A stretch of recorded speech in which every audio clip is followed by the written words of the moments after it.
안녕하세요. 오늘은 에세스기 사용 요령에 대해서 알아보겠습니다. 에세스기 사용 요령 하면은 별게 있습니까? 그렇죠. 그렇게 생각하시는 분들이 많아요. 그런데 에세스기를 제대로 알고 사용하시는 분이 거의 없습니다. 저도 그랬습니다. 이 에세스기는 새 겁니다.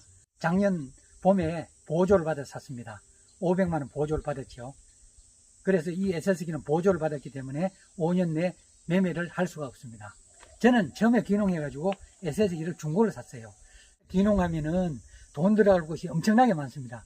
그래서 에세스기 이렇게 비싼 거 2,500, 600만원 주고 새 에세스기를 못 사죠. 그래서 대부분은 중고 에세스기를 구입합니다. 중고라고 해서 싼 게 아니죠. 그렇죠. 보통 1,000만원 내야 합니다. 저도 처음에 850만원짜리 하나를 샀습니다. 그런데 아무래도 연식이 있다 보니까 고장이 잘 나요. 그리고 사용하는 방법도 잘 모르죠. 그냥 방개기 키고 어떻게 양 나가는 것만 알고 칩니다. 그런데 사실 나중에 알고 보니 에세스기 사용을 엉터리로 하고 있는 부분이 많았어요. 처음에 에세스기 사가지고 방개를 하는 천둥 소리가 나는 거예요. 뒤돌아보니까 이 분무기 엔진이 터져 버렸어요. 제가 자동차도 몰아보고 에세스기도 몰아봤지만 엔진이 터진 거는 그때 처음이었습니다. 정말 황당했습니다. 제가 그리고 난 뒤에 에세스기를 바꿨어요. 중고 중에는 조금 괜찮은 걸로 1,400만원짜리로 바꿨거든요. 그래도 고장이 자주 나고, 그 다음에 저 RPM이 제대로 조정이 안 돼요. 그러니까 RPM이 왔다 갔다 하니까 약이 많이 나갔다 적게 나갔다 이렇게 해가지고 제가 애를 많이 먹었습니다. 그렇게 한 6, 7년 사용하다가 이렇게 이제 새 에세스기로 바꿨습니다. 이게 에세스기 세 번째거든요. 그런데 제가 오랜 기간 동안 에세스기를 제대로 알지도 못하고 약을 쳤어요. 그러니까 노즐에 대해서 제대로 모르고, 그 다음에 일상적으로 정비를 어떻게 해야 되는지 제대로 모르고, 여기에 우리 청송지역에서도 사과 재배라든지 농약이라든지 이런 거에 대해서는 교육을 자주 해요. 그런데 에세스기에 대해서는 교육을 거의 하지 않아요. 농업기술센터에서 농기계 교육을 하긴 하거든요. 그런데 농기계 작동법이라든지 이런 걸 교육하지, 에세스기를 어떻게 효율적으로 사용하고 어떻게 관리를 해야 되는지 이런 부분에 대해서는 제대로 교육을 하지 않습니다. 그래서 정말 이 에세스기 교육이 절실한데, 제가 그동안 에세스기를 사용하면서 제 경험과 그 다음에 제가 배운 내용을 중심으로 에세스기를 어떻게 사용해야 효율적으로 사용할 수 있는지, 그리고 방지를 제대로 할 수 있는지에 대해서 알아보겠습니다. 올바른 방제 작업 요령, 즉 방제 작업할 때 순서에 대해서 한번 알아보겠습니다. 새 차기 때문에 여기 주의사항이 깨끗하게 지금 부착되어 있습니다. 중고차 사면 이런 거 제대로 안 보이죠. 여기 보면은 시동 전 분무기 스위치를 오프, 송풍 크러치 끊김, 엔진 회전 조절 스위치 저, 보조 코크 및 노즐 밸브 닫힘 상태를 확인해 주십시오. 이렇게 되어 있죠. 우리가 시동을 거는 순서를 모르는 경우가 많아요. 대충 걸어요. 사실 저도 그랬거든요. 그런데 이게 정확한 순서를 알고 있어야 됩니다. 맨 먼저 해야 될 것은 분무기에 시동 키를 켜는 겁니다. 그럼 오른쪽으로 돌리면 ON이 됩니다. 그 다음에 해야 될 것은 분무기를 ON 시키는 거예요.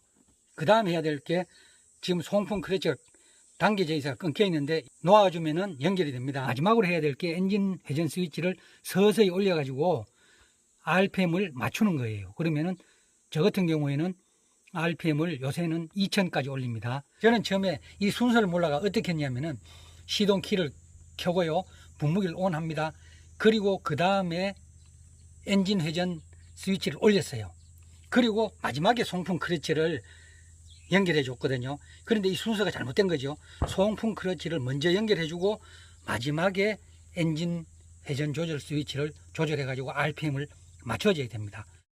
제가 처음에 중고 에세스기를 샀을 때는 그걸 잘 몰라 가지고 엔진 회전 조절 스위치를 항상 RPM 2100에서 2400에 맞춰줬어요.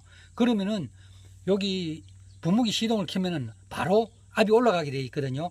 그러면 어떤 결과냐 하면은 우리가 자동차를 운전할 때 악셀레이터를 밟고 시동을 켜는 거하고 똑같습니다. 그러면은 자동차에 무리가 오고 급발진이 되겠죠. 마찬가지입니다.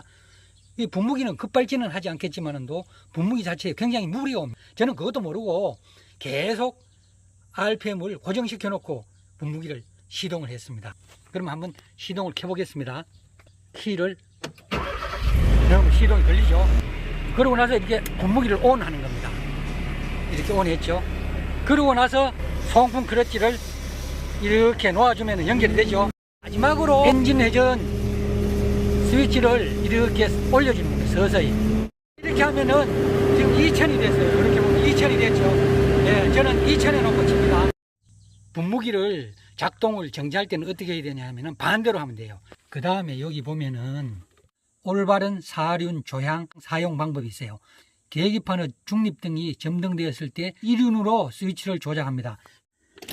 저 시동키를 쓰면은 여기 중립등에 불이 들어오죠. 불이 들어왔습니다. 여기 보면은 사륜 조향 선택이 있어요. 2륜, 4륜이죠. 지금은 4륜으로 되어 있습니다. 그러면 이 조향 선택을 중립등에 불이 들어오면 2륜으로 하라는 거예요. 2륜 조향은 원거리 이동 및 고속 운행 시 사용하고 4륜 조향은 방제 작업, 저속 운전 시 사용합니다. 보통 우리가 방제를 할 때는 4륜에 놓고 하면 됩니다. 먼 거리, 장거리 이동할 때는 2륜으로 해야 돼요. 4륜 하면은 앞뒤 쪽이 동시에 돌아가기 때문에 고속에서는 위험할 수가 있어요. 자칫 고속에서 전도될 수가 있죠. 요게 부변속기예요. 자, 요거를 요렇게 해서 이렇게 당겨주면은 고속 주행이 가능합니다. 그리고 저속 주행을 할 때는 이렇게 내려놓으면 저속 주행입니다. 부변속기 옆에 있는 게 DL 레버입니다. 리프트하고 덤프 레버지요. 요거는 뭐 간단합니다. 덤프 쪽, 그러니까 덤프 쪽으로 당겨 놓으면은 덤프가 되고 리프트에 놓으면은 리프트가 되거든요. 그 평상시에는 이거를 리프트에 나눠야 돼요. 덤프에 나누면은 나중에 자기도 모르게 여기에 덤프 때문에 사고가 나는 경우가 있어요. 무슨 얘기냐면은 이거를 덤프에 나놓고 리프트로 안 옮겨 놓으면은 사과를 여기에 적재해서 차에 실을 때 이 리프트인 줄 알고 들거든요. 그러면 어떻게 되냐? 덤프가 돼버려요. 제가 실제로 그래가지고 사과를 쏟은 적이 있어요.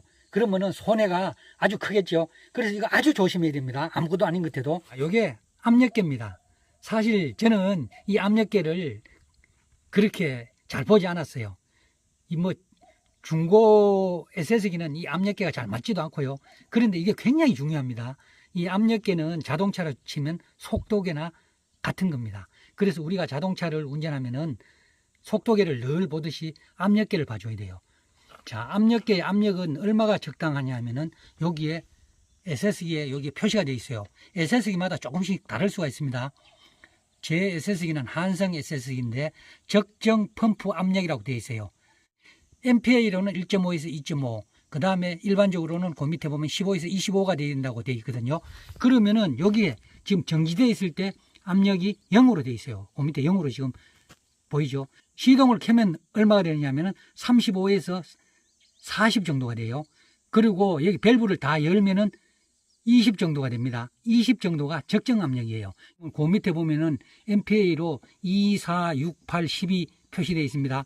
그러면은 MPA로 1.5에서 2.5가 적정하다니까 중간이 2 정도가 적정한 거예요.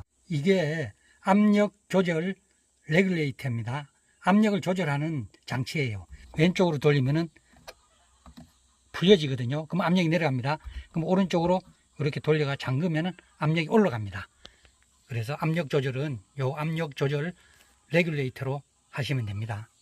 여기 맨 왼쪽이 이게 클러치죠.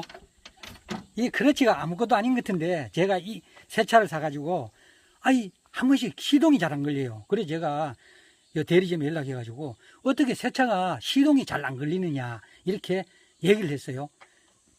그러니까 약철 때 어떤데 시동이 잘 안 걸려요.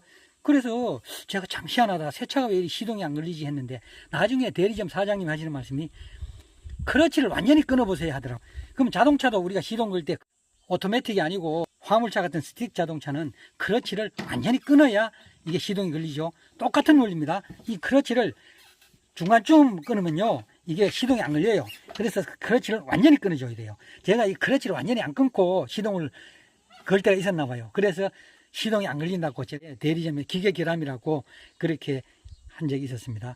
자, 오른쪽에 보이는 게 브레이크지요. 브레이크가 2개로 되어 있죠. 이게 브레이크입니다. 브레이크 2개로 되어 있는데 이 브레이크가 굉장히 중요해요. 이 브레이크가 지금 2개가 연결이 되어 있습니다. 그래서 우리가 일반적으로 방제할 때는 이 브레이크를 이대로 두고 사용을 해야 돼요. 이거를 잘못해서 한쪽을 연결을 해제하면은 편 브레이크가 됩니다. 그럼 한쪽이 듣고 한쪽은 안 듣게 되거든요. 그래서 뭐 어디 도랑에 빠졌다든지 급선회를 해야 될 필요성이 있을 때만 이 편 브레이크를 사용합니다. 보통은 이 편 브레이크를 절대로 사용하면 안 됩니다. 편 브레이크를 사용하면은 사고가 나기 쉽습니다. 실제로 이 도랑에 빠진 차를 뺄 때 편 브레이크를 사용하고 그걸 잊어버리고 연결을 안 해놨어요. 그래서 나중에 이거 사용하다가 SS가 전복되는 사고가 난 적이 있거든요. 그래서 아주 조심해야 됩니다. 여기 맨 오른쪽에 보면은 오일 경고등이 있고 그 오른쪽에 경사 경고등이라고 있습니다. 경사가 10도 이상 되면은 경사 경고등이 들어옵니다. 사실 경사가 10도 이상일 때 옆으로 운행하면 잘못하면 전도될 위험이 있죠. 그래서 경사가 심한 지역에 운행할 때는 각별히 조심해야 됩니다. 실제로 경사지에 운행하다가 SS가 전복되는 사고가 종종 있습니다. 그래서 굉장히 위험합니다. 경사지 운행할 때는 급선회를 하면 절대로 안 됩니다. 급선회하면은 차가 원심력에 의해서 넘어가 버립니다. 그래서 경사지나 이런 데 할 때 아주 저속으로 천천히 운행해야 됩니다.